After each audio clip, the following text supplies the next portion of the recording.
MSNBC.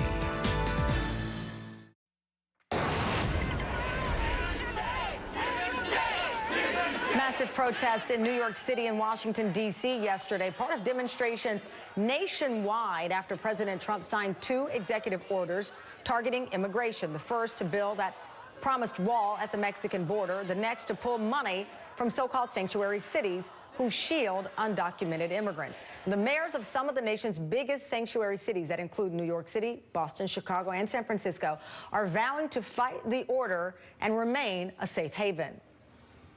I want to be clear, we're going to stay a sanctuary city. You are welcomed in Chicago as you pursue the American dream. The stroke of a pen in Washington does not change the people of New York City or our values. We will not be intimidated by the threat to federal funding. We have each other's backs, and we have the Constitution of the United States of America on our side. And we stand united that a safer city is a city that doesn't allow its residents to live in fear. Joining me now, Democratic Congressman Luis Gutiérrez of Illinois. Congressman Gutiérrez, thank you so much for your time.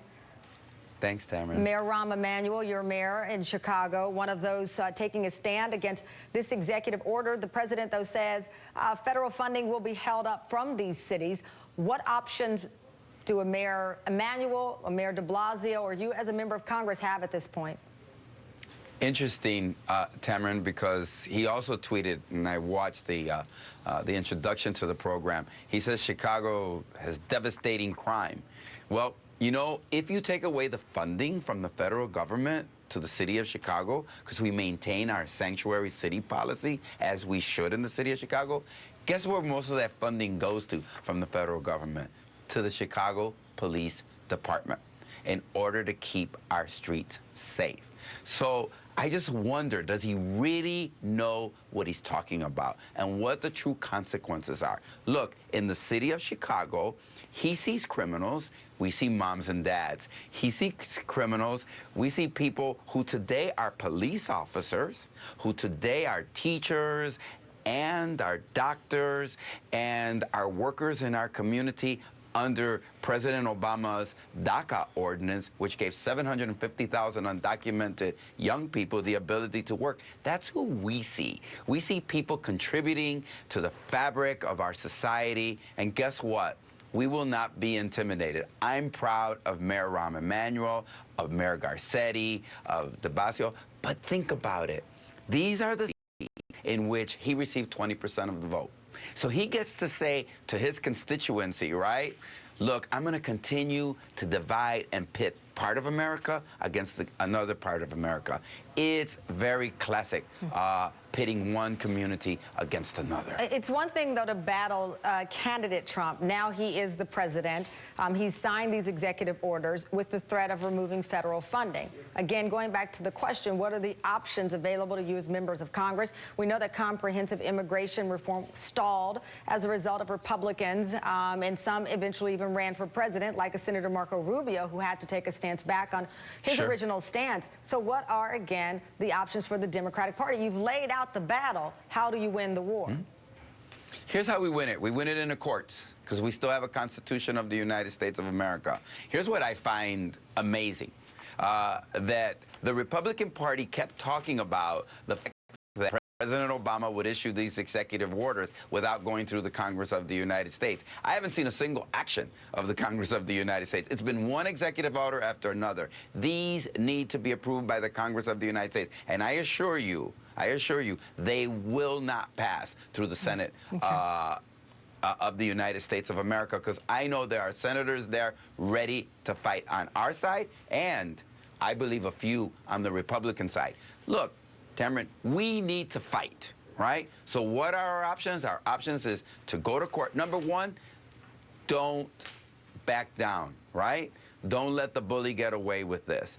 This is about a city of Chicago which wants to embrace. Think about it. The money he would take away would go to the police. What does the police chief say? And all of the command of the Chicago Police Department, LA, and all big cities. We do not want to be immigration officers. It causes a weakening between us and the community, and it places the community that we are pledged to serve and protect in jeopardy. So How do we do this? We make our case. I'm making it here with you. You have lived in the city of Chicago for 10 years. I remember when I used to see you a lot more frequently, I'll admit, than now that you're a national figure. You know the city of Chicago is a city of neighborhoods. You cannot come and say that Chicago has devastating problems and that you're going to send the feds in and then take away the money that funds the Chicago. Back to what you were talking about, the tweet from the president where he referred to carnage in Chicago. He says if Chicago doesn't fix the horrible carnage going on, 228 shootings in 2017 with 42 killings, up 24%, I will send in the feds. Apparently, he was watching another cable news network, yes, according to some reports. But in reality, you know, you have this of the police department saying the statement is broad. He has no idea what he is talking about, referring to the president. Sure. But what we do know, and to your point, I've lived there, there are people who are greatly concerned with not only the Department of Justice coming back, revealing systemic problems within the Chicago Police Department related to discrimination, but the ongoing violence there. You might have some who say, is it time for federal involvement if these numbers continue to rise, including just yesterday, more violence? Tamron, it's a good point. But that's not what the president said. What he did was condemn the city of Chicago, right? And said it's worse than Afghanistan. It's terrible there. Here's what a president does and a leader does, I believe. He sees a problem and he reaches out and he offers resources to solve the problem. I didn't read in that tweet where he was sending more funding for Chicago police officers, for training, in order to make sure that those police officers better and more effectively treat the community in a better and more effective way and a more humane. And as you stated, under the Justice Department investigation, the Chicago Police Department has some work to do. So I didn't hear about those resources that he's sending us. Is he sending us more ATF agents? He's going to send 10,000 more ICE agents to do roundups of people. But where are the ATF agents? Where are the FBI agents? Where are the federal resources that we need and we could use in the city of Chicago? And Tamron, again, I hate to go back that you're a former Chicagoan of 10 years, but you know the city of Chicago. It's a city of neighborhoods. The fact is that the vast majority of the murders and the violence that he refers to is happening in 5 neighborhoods of the city of Chicago. The vast majority is happening there. We need to treat this as... But how?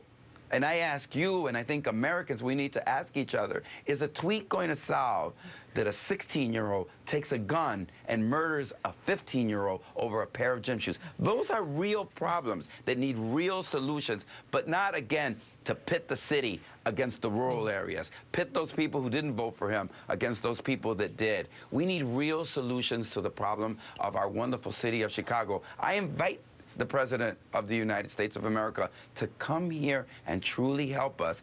And let me just say this. I got to Congress in 1993. Okay? In 91, I was in the Chicago City Council. We had 200 more. It was over 900 murders that year. We have seen this before in the city of Chicago. We have fought back. How did we fight back? We put more police on the street. When I got to Congress, first thing we did, passed the Brady law, passed the assault weapons ban, put 100,000 more cops on the street. There are resources. And what happened to that 900 in 1991, 900 murders? Right, 200 more than this devastating year? We brought it down. We've challenged it before. We invite President Trump. Come and help us with the resources and help us rebuild the city of Chicago. Congressman Gutierrez, thank you very much. We should note while you were speaking, the president headed to Philadelphia for the GOP retreat. We'll have more on that as well. Thank you very much for your time. Coming up, Chelsea Manning criticizing former President Barack Obama, saying perhaps the approach of compromise was not the right way forward. We'll tell you more of what Chelsea wrote in a new op-ed. Also, a response from President Trump calling Chelsea Manning, quote, an ungrateful traitor after her op-ed. Up next, I'll talk live with Chelsea Manning's attorney. Senators Lindsey Graham